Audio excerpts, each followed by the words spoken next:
Nigel Farage has said that in the lead up to the local elections that women have been grabbing his hands and asking for him to save them. There's an awful lot of women, particularly, coming up.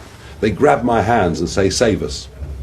Save us. This is a very calculated part of Reform's continued manipulation and mobilisation of the very real threat to women's safety to further their political agenda, and it's working, in so much as women are voting for them, and men are too, often citing this as their motivation. I have not got enough air in my lungs to explain all the ways in which Reform UK threaten the safety of women and girls, but I am going to try. Reform have pledged to scrap the Equalities Act, meaning that women will lose the right to equal pay and the right not to be sacked when pregnant. They will also lose protection from discrimination. Reform have voted against increasing protection for victims of stalking. They have voted against strengthening laws against spiking. They have voted against introducing new offences for taking intimate images without consent. There is no evidence, past or promised, that women's safety is remotely important to them, but they have pinned it within this campaign to their anti-immigration stance, positioning it as if the only threat to women comes from men who were not born here. In Sunderland last week, a Reform councillor by the name of David Barker was elected despite having received a suspended sentence for beating up his girlfriend and allegedly abusing a child.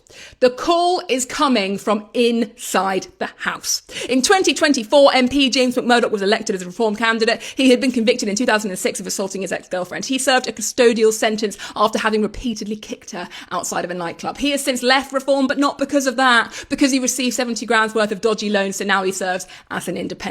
Not only are there men that pose as a physical threat to women's safety within the party, there is a culture that will ensure a systemic one too. Their leader, Nigel Farage, has declared Andrew Tate as an important voice for men, has brushed off Trump's grab and by the pussy comments as locker room banter, has called it a fact of life that mothers are worth far less to their employers. Reform MP Lee Anderson told a female councillor to stay out of big boy politics. Reform candidate Matt Goodwin suggested a negative child benefit tax for those who don't have offspring. These are not the words of saviours. The thing that women need saving from is not something that can be deported. It is systemic, it is cultural, it is educational. What we need is protection from discrimination, an overhaul to the justice system. We need the gender pay gap closed. We need the gender pain gap closed. We need a culture that believes women, listens to women, respects women. That is where we will be safe, not under the governance of a party who will use us as nothing more than a tool to further a racist agenda. Please do not let that happen in your name.